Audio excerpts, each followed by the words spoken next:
Good morning to all of you. I am the one to the reporter for today. Topic is all about educational sites and portals. A. Profiles of technology integration. B. Integrating technology in the classroom. 7 tips for teachers. And letter C. 14 virtual tools for the math classroom. Profiles of technology integration. Integrating a curriculum with technology involves making technology into a tool to enhance learning in a content area or multidisciplinary setting.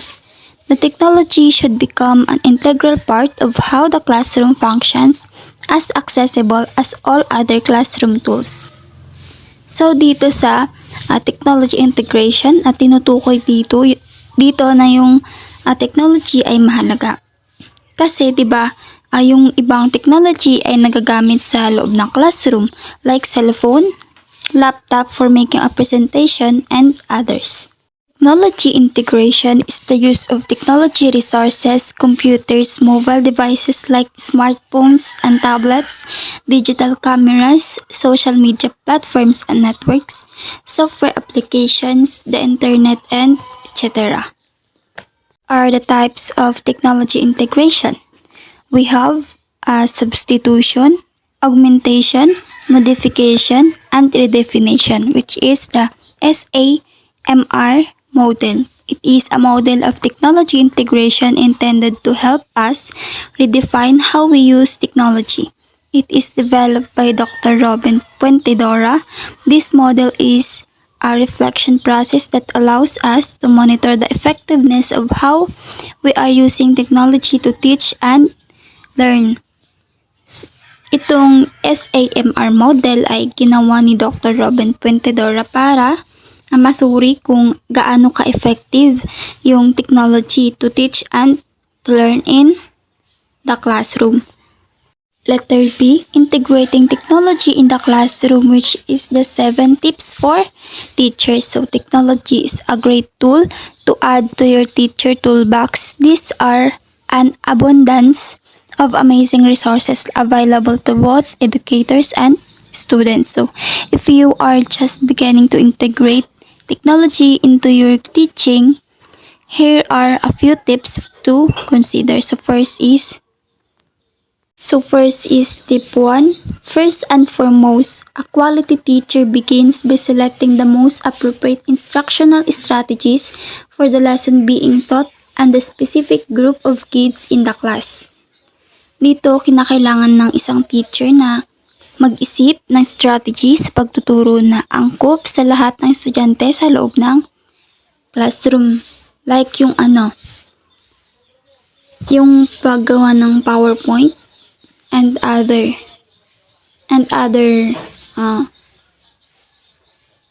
encoded. Tip number 2, avoid Google searching, especially for younger students. Asking students to Google something without pre-planning is likely recipe for trouble. So dito naman sa tip number 2, as a future teacher, dapat hayaan natin yung ating mga estudyante na mag-search mag-isa about sa lesson para matuto sila kung paano gamitin yung isang technology. Tip number 3, technology is only a tool, not an end in itself. So while technology-based activities can be engaging and fun, begin your lesson planning by identifying the learning intentions, objectives you are planning on teaching. Dito sa tip number 3, dito sinasabi na ang technology ay gabay lamang natin to learn something. Huwag tayong umasa palagi sa technology kasi hindi din tayo matututo sa sarili nating mga kamay at paa. Tip number 4, room layout can make or break a technology-enhanced lesson. Be sure every screen is visible.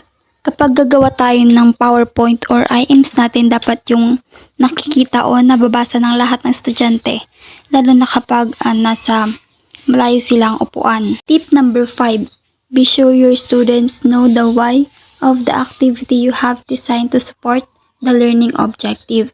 So, dito sa tip number 5, dapat malinaw dito yung itatanong mo sa mga bata at dapat may matututunan talaga sila sa tinalakay ng mga lesson para madali na lang sa kanila kung ano yung isasagot nila sa mga tanong natin about the lesson. Tip number 6, content is king. A really fun lesson using an interactive lesson can be really engaging for learners.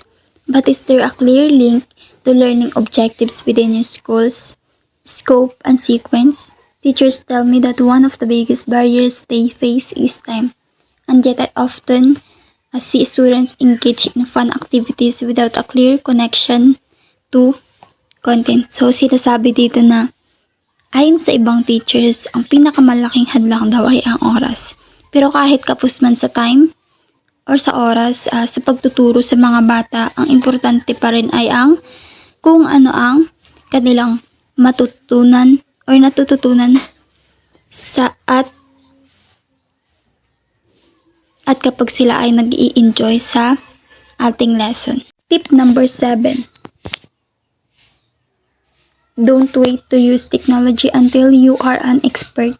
Some teachers avoid using technology because they are afraid that either the technology will crash on them during instruction or because they don't feel expert enough and their students might see them messed up. So dito sa tip number 7, dito kahit hindi ka expert sa paggamit ng technology, dapat gumagamit ka pa rin kasi nga kailangan natin yun. Lahat naman ng bagay ay natututunan at para din naman ito sa matututunan ng mga estudyante natin sa atin. 14 virtual tools for the math classroom. We have number pieces. It is a great free app that allows every student with an iPad to have an endless number of base 10 blocks at their fingertips. Next is number pieces basic. Is another iPad app option. So gaya lang yun ng number pieces. So next is protractor, can be used as a tool to measure angles. Children can simply practice making acute and obtuse angles by moving the line on the screen, or they can measure the angles in objects placed on top of their iPad. So ito yung app na hindi ka na magguguhit. Kailangan mo lang pindutin or ma-move yung line. Next is geometry padlets.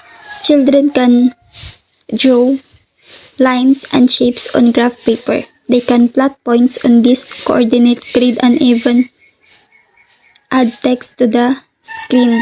So next is Educreations.